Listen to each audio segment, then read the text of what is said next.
So ito mga kabanat 'no, muling nagsalita itong si Las Cañas mga kabanat at alam naman natin itong si Las Cañas, isa sa mga, bumira ito kay Presidente Duterte noong termino ni Presidente Duterte. At saka una, naging kakampi ito ni Presidente Duterte sa ginawang hearing at, kinalaunan ay bumaliktad ito. Alam alam ko yung, kuwento ni Las Cañas nung nag-start ng panahon ni Presidente Duterte nung lumabas ito na nagpakilala ito si Las Cañas na siya daw yung, miyembro ng Davao Death Squad. Pero nung, nakakatawa nga lang itong si Las Cañas nung, nakaraang hearing 'no, matagal na panahon pa ni Presidente Duterte na si Trillanes nandiyan pa sa Senado.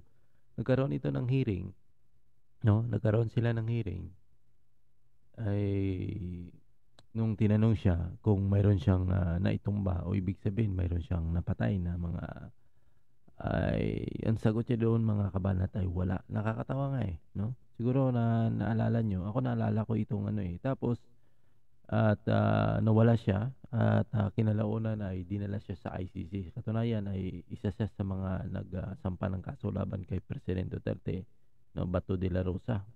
Tandaan niyo, nung panahon ni Presidente Duterte, ni minsan wala akong narinig na binanggit niyang pangalan ni Bato de la Rosa doon.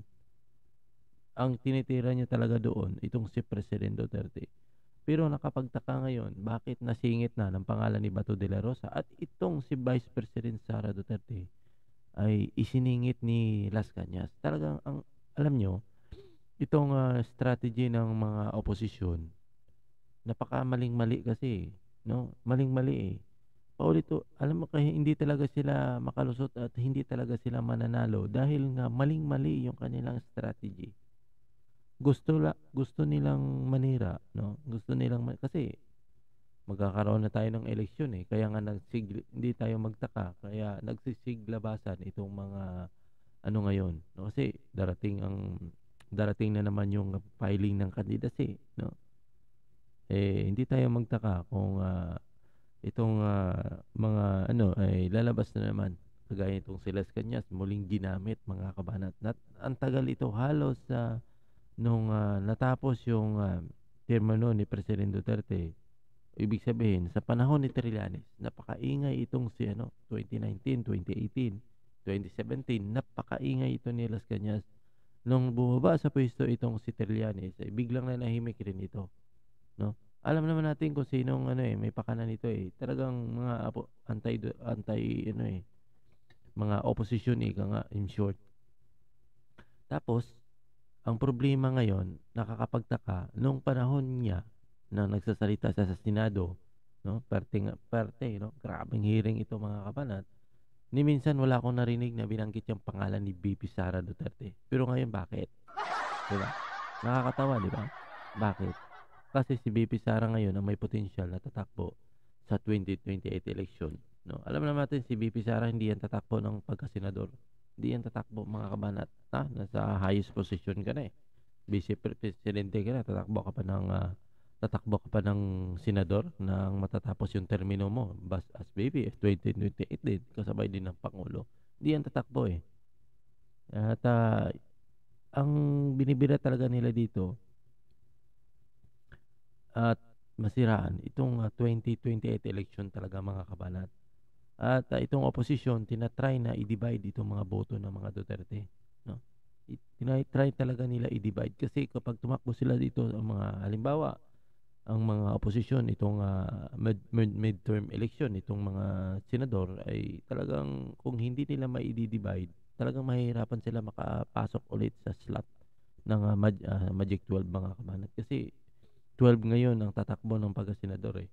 So, kung hindi nila madidiskarel itong ano, itong itong mga supporters ni Duterte at itong Marcos. Kaya nga pinag-aaway-away ngayon, eh. Nag-aaway ngayon yung Duterte at saka Marcos, lalo na sa mga supporters. Kasi gustong ma-divide itong boto ng mga Duterte at saka Marcos, 'di ba?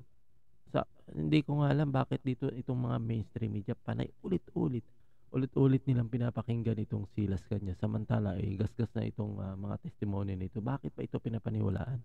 Nakakalungkot, eh. Ako hindi ko paniniwalaan kasi alam ko kabisado ko ng ano nito, strategy nito, 'di ba? Makitang-kita mo naman talaga mga kabanat na mayroon sa likod nito, pa so panoorin natin itong sa GMA7, i-credit natin sa GM7. Muling nagsalita sa media ang nagpakilalang miyembro ng Davao Death Squad na si Arturo Las Cañas. Muli niya idinadawit sina dating Pangulong Rodrigo Duterte, Vice Presidente Sara Duterte at Senador Ronald Bato de la Rosa sa mga pagpatay sa Davao City.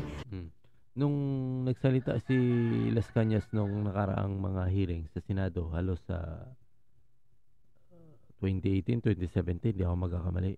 Ni minsan wala akong narinig doon na idinawit niya yung pangalan ni VP Sara Duterte. So ngayon, dinadawit niya. Hindi tayo magtaka na sa sunod, pag tumakbo itong si Kitty Duterte, ididawit niya rin ito. Mga kabanat, ididawit na rin nila ito as Davao Death Squad na naman, mga kabanat. Kasi kitang-kita talaga yung strategy nito. Parang wala talaga sa hulog, maling-mali. Kung gusto niyo ng isang tao i-pin down, dapat maghanap kayo ng magandang paraan kung paano nyo masiraan ng tao. Hindi yung style niya paninira nyo, paulit-ulit. Hindi naman yan kakagatin ng tao Kasi alam ng tao ng strategy yun, napakabulok Tingnan nyo, nung nagsalita siya, ni minsan wala akong narinig na sinabi niya na si VP Sara Duterte involved niya ito sa Davao Squad na ito. So ngayon, nitong nagsalita na naman siya muli, idinawit niya na naman itong si Sara. Ano klase? Dati na pong itinanggi ng mga Duterte at ni Senador de la Rosa ang kaugnayan sa Davao Death Squad. May unang balita si Salima Refran. Bong Marcos, may babala ang dating pulis at nagpakilalang miyembro ng original na Davao Death Squad na si Arturo Las Cañas. Original daw siya. Nakakatawa, di ba? Ang dami kong video nito mga kabanat Nga lang, nasa channel kong isa Kasi lang na-take down yun dahil nga doon sa sa ivermectin nung pandemya. Sina-upload ko kasi yung mga video about ivermectin.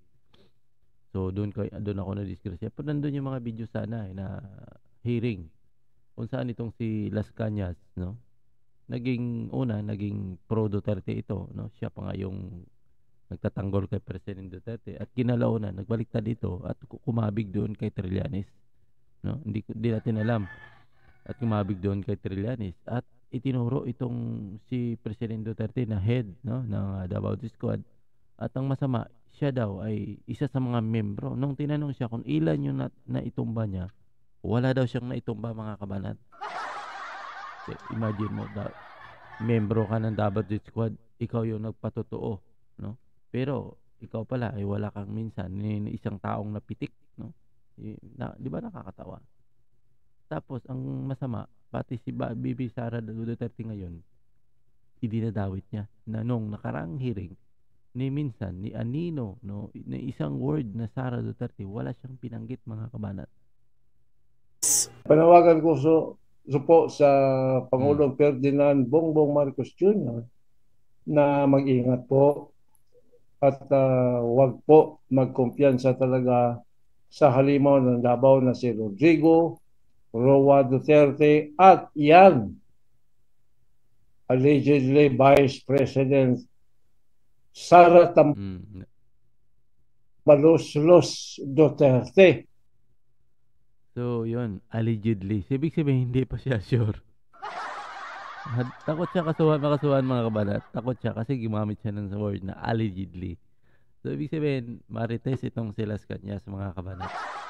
So bakit paniwaan ito ng Yun ang nakakalungkot, Itong mainstream media din naman minsan kinukuha yung mga statement ng mga taong alam naman natin na walang katotohanan. Bagay, media kasi talagang required yan na kukunin nila dahil kung saan, kasi ang media kasi hindi naman yan para sa kapayapaan Ang media naman para yan kumita sila, di ba? Ang media kasi kung saan yung magulo, kung maaari pa itong media nga kung pwede lang gusto itong pag-awayin itong dalawang oposisyon para may pag-usapan. Yun naman talaga, mga kabanat, ang media. Hindi naman sinasabing media i-create yan para sa sinasabing tutulong sa government. Hindi yan mga kabanat. Tayo yan, mga media na yan, para kumita ng pera, para kung paano maaari pa nga pag-aawayin itong dalawang grupo, isang grupo na yan, Duterte halimbawa, Duterte at saka Marcos, para may pag-uusapan. Pero itong sinabi ni Las Cañas, talagang hindi dapat maniwalaan dito.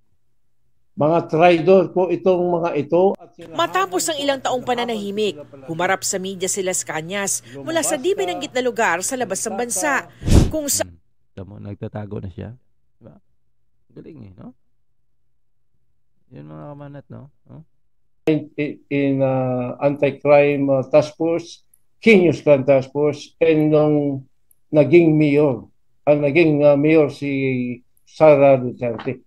Ayon kay Las Cañas, kasunod ng mga pag-usisa ng media sa mga riding in tandem sa Davao City na pumapatay noon at walang nag-iimbestiga, nilikha ni Sara Duterte nang siya na ang naging Davao City Mayor, ang Oplan Tokhang. Itong salitang Oplan Tokhang ito mga kabanat, medyo gasgas nito para sa akin. Kasi noong panahon ni Presidente Duterte, wala silang binanggit na dapat kasi noong panahon pa lang ni Presidente Duterte, sinabi na nila itong Oplan Tokhang na kay Sara ito. Ngayon, nung termino na ni Presidenta Sara Duterte, sa kanya ng kumaga ay kay Sara Duterte na panahon na si Presidente Duterte, hindi na pwede makatakbo eh. Itong kay Sara Duterte na naman niya, ipinukol itong Oplan Tokhang. Napaka luma, napaka bulok talagang strategy nitong mga anti Duterte, no? Gumagawa man lang ng kwento ay bakit hindi pa nila pinag-aralang mabuti. 'Di ba? Sana dapat naging consistent kasi yung mga paliwanag nila eh. Gaya kay Las Cañas, noong panahon ni Presidente Duterte, ni minsan wala akong narinig na sinasabi niya itong si Sara Duterte, membro ng Davao Death Squad. So ngayon, nagsasalita na siya, itong si Sara Duterte, allegedly pa sabi niya. Allegedly, Sara Duterte, tambalos-los. Mayroon pang nalalaman na gano'n. Kinapit niya pa yung pangalan ni BP Sara kay tambalos-los. No? Yun ang palpak ng oposisyon. Hindi marunong mag-isip, mga kabanat.